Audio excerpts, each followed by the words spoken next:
From the Egyptian incantation for an eternal afterlife to mysterious pyramids in Peru, and from a strange map written on the skin of a gazelle to the sword wielded by Chinese giants, we have several amazing artifacts scientists are hiding from the public.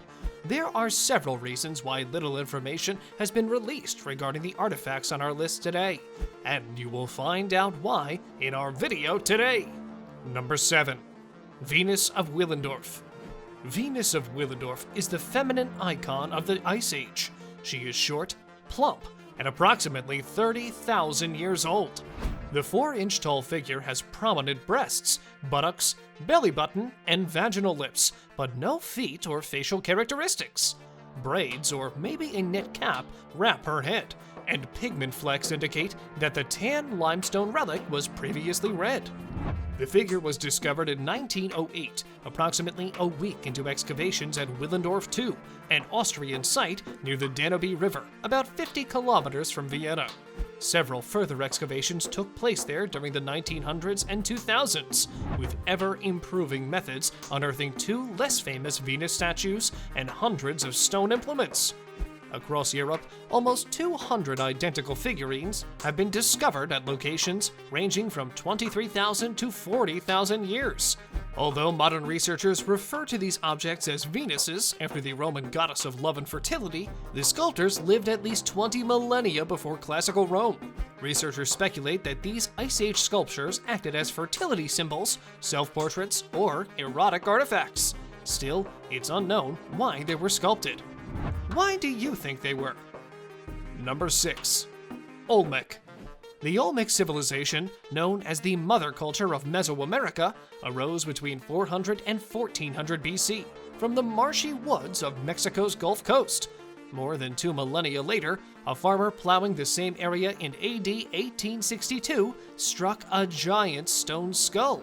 It was the first of 17 such heads discovered, all of which were assumed to represent portraits of Olmec monarchs. The enormous statues range in height from 5 to 10 feet and weigh more than a full-grown elephant. They depict haughty guys with almond-shaped eyes, flat noses, and full lips.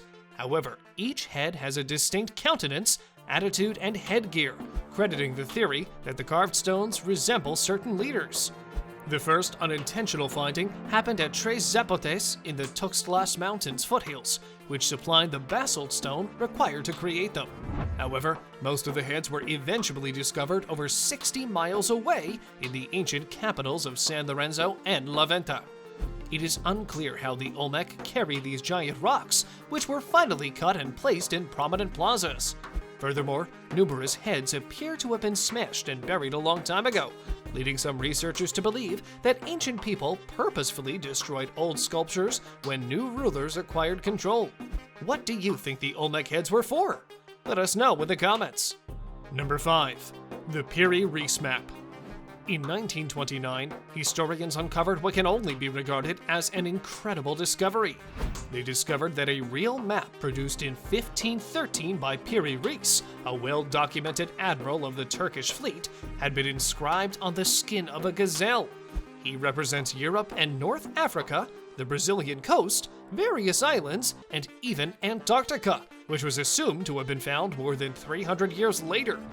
The most perplexing aspect is not that it reveals that we need to reassess the chronology for many exploratory findings, but because it represents Antarctica's topography in amazing detail, as though it is not obscured by ice.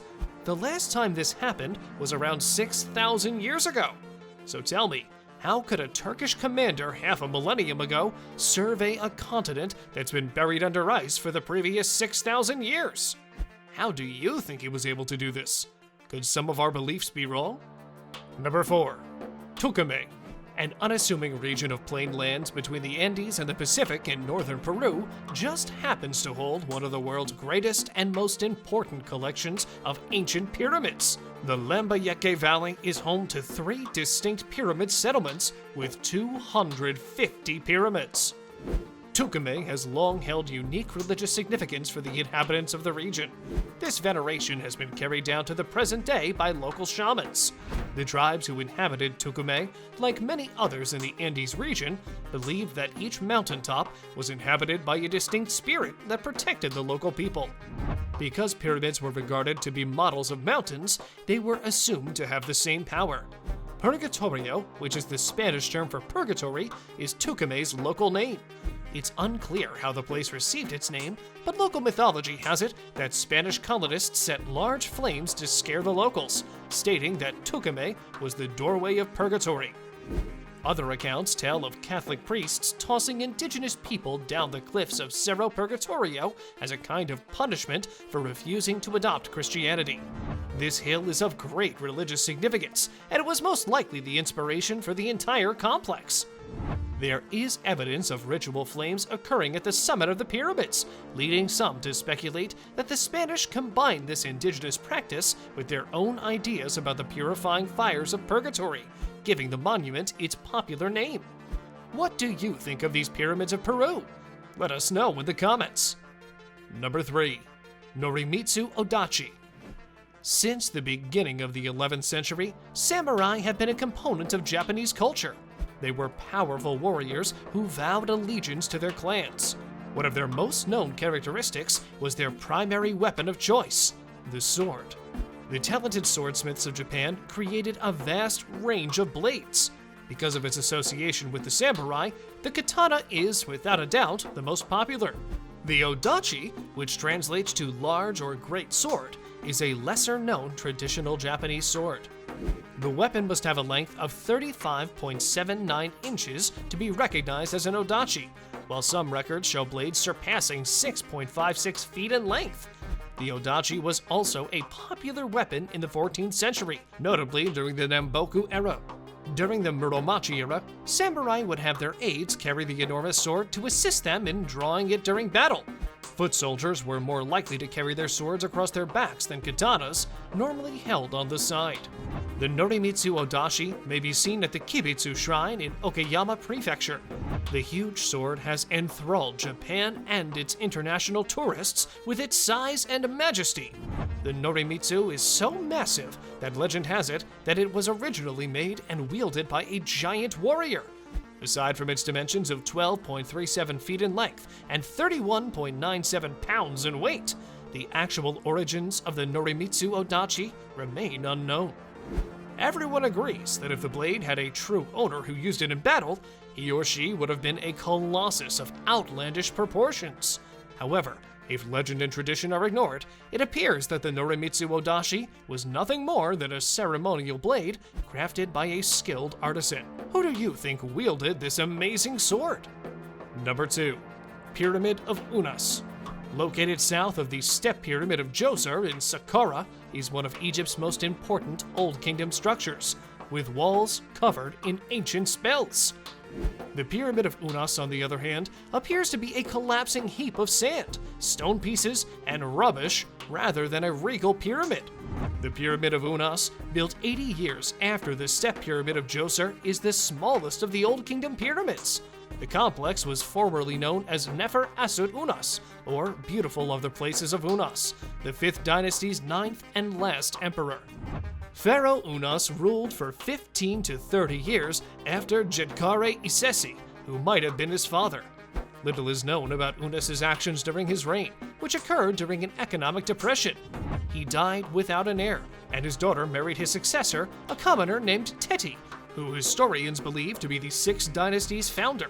The Pyramid of Unas is about 4,400 years old and is part of the Saqqara complex, a necropolis frequented for millennia by pharaohs.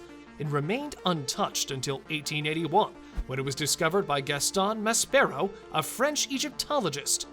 This tomb is notable for being the first to contain the enigmatic pyramid texts, the earliest known collection of religious spells.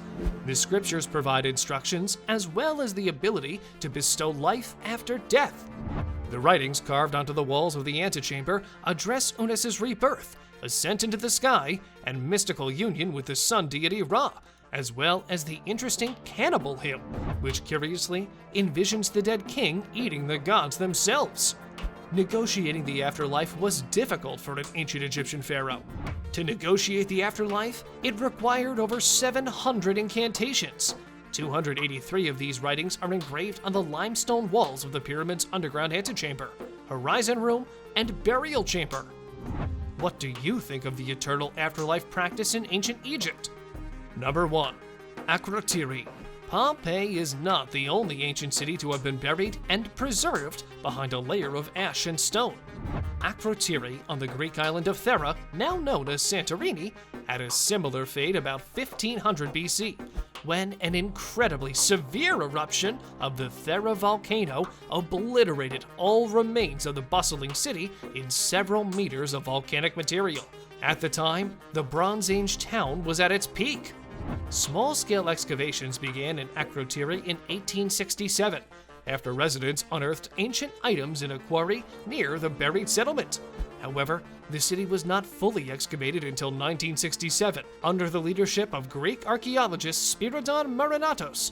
He and his colleagues discovered a vast and prosperous community, complete with individual residences, paved streets, indoor bathrooms, and finely painted murals. But there was one thing the buried metropolis lacked: inhabitants.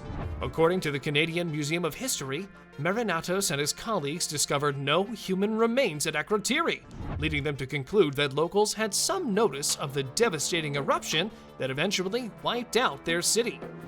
Some claim that the old narrative of the submerged city of Atlantis is based on the lost city of Akrotiri. Unlike Atlantis, however, Akrotiri may be seen in person, and relics of the site can be shown in the Museum of Prehistoric Thera in Fira on the Greek island of Santorini. What do you think happened to the inhabitants of Akrotiri? If you enjoyed this video, we have another like it on the most incredible findings scientists still can't explain that I'm sure you'll like too.